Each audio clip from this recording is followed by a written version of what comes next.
আপনি কি জানেন আমরা যে ইন্টারনেট ব্যবহার করছি, যেটাতে ইউটিউব ভিডিও দেখি, গেমস খেলি অথবা ক্লাউড সার্ভিস ইউজ করি, এমনকি এই মুহূর্তে আপনি যে আমার ভিডিও দেখছেন সবকিছুর মেইন স্ট্রাকচার দাঁড়িয়ে আছে অপটিক্যাল ফাইবার কেবলের উপরে।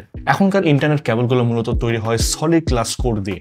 লাইট পালস এই কেবলের ভিতর দিয়ে যায় আর ডেটা এক দেশ থেকে আরেক দেশে পৌঁছে যায় লাইট স্পিডে। কিন্তু সমস্যা হলো গ্লাসের মধ্যে দিয়ে লাইট পালস গেলে এনার্জি লস হয়। প্রতিবার লাইট একটু একটু করে উইক হয়ে যায়, যাকে বলা হয় অ্যাটেনিউয়েশন। এর জন্য প্রতি 15 থেকে 20 কিলোমিটার পর পর রিলে স্টেশন বা রিপিটার বসাতে হয়, যেটা সেই লাইট পালস আবার বুস্ট করে সামনে পাঠায়।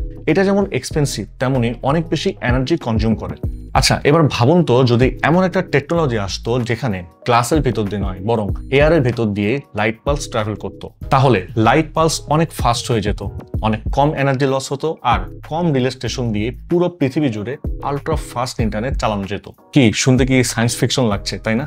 না, এটা এখন বাস্তব হতে যাচ্ছে ইউনিভার্সিটি অফ সাউথহ্যাম্পটন এর রিসার্চারদের কারণে।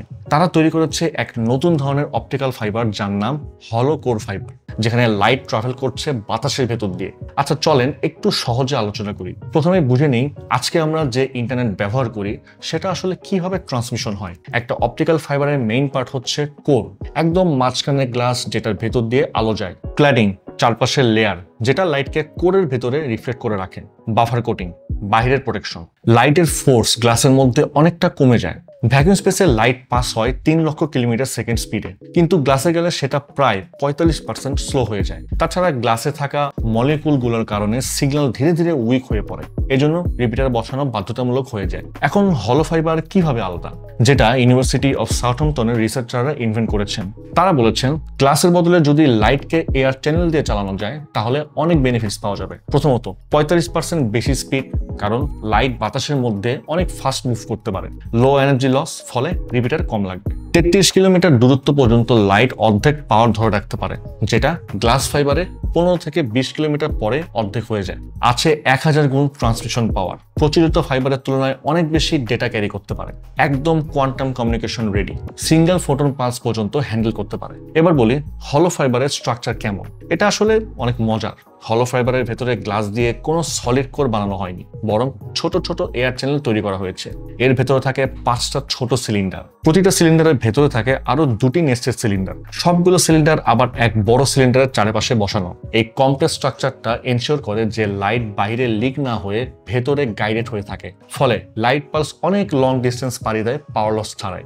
এখন কিভাবে বানানো হয় এই হলো ফাইবার? ট্রেডিশনাল অপটিক্যাল ফাইবার বানানো হয় গ্লাসকে গলিয়ে টেনে একদম থিন করে, কিন্তু হলো ফাইবার তৈরি হয় অন্যভাবে। আগে এক বড় প্রিফর্ম বানানো হয় প্রায় 20 সেন্টিমিটার ওয়াইড, এর ভেতরে এয়ার চ্যানেলগুলো তৈরি করে রাখা হয়। এরপর এটা টেনে নামানো হয় মাত্র 100 মাইক্রোমিটার ডায়ামিটারে। টানার সময় হলো অংশ যেন চ্যাপ্টা হয়ে না যায়, সেজন্য এয়ার প্রেসার দিয়ে ভেতরে স্ট্রাকচার ঠিক রাখা হয়। এখন একটা কম্পারিজন দেখাই, অপটিক্যাল ফাইবার থেকে হলো ফাইবার কতটা ডেভেলপড। ডিস্টেন্স এফিসিয়েন্সির কথা বললে গ্লাস ফাইবার 15 থেকে 20 কিলোমিটার পর 50% সিগন্যাল লস, হলো ফাইবার 33 কিলোমিটার পর 50% সিগন্যাল লস। তারপর ট্রান্সমিশন পাওয়ার, গ্লাস ফাইবারে লিমিটেড বা হলো ফাইবারে 1000 গুণ বেশি পাওয়ার হ্যান্ডেল করতে পারে। Huge difference.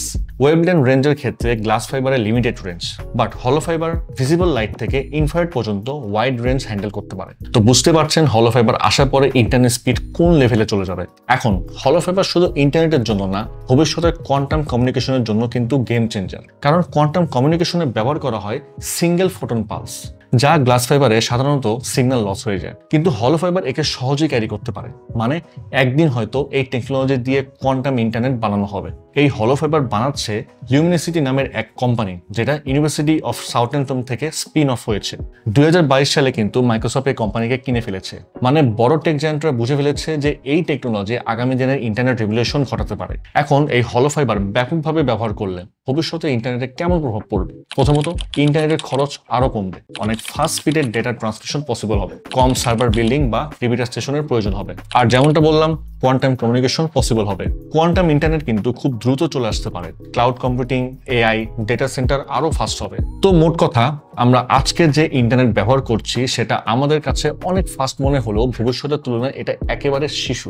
যদি হলো ফাইবার খুব তাড়াতাড়ি স্ট্যাবলিশ হয় তাহলে আমরা পাবো লাইট স্পিডের কাছাকাছি ইন্টারনেট, আরো কম খরচে গ্লোবাল কানেক্টিভিটি, আর সাথে কোয়ান্টাম সিকিউর কমিউনিকেশন।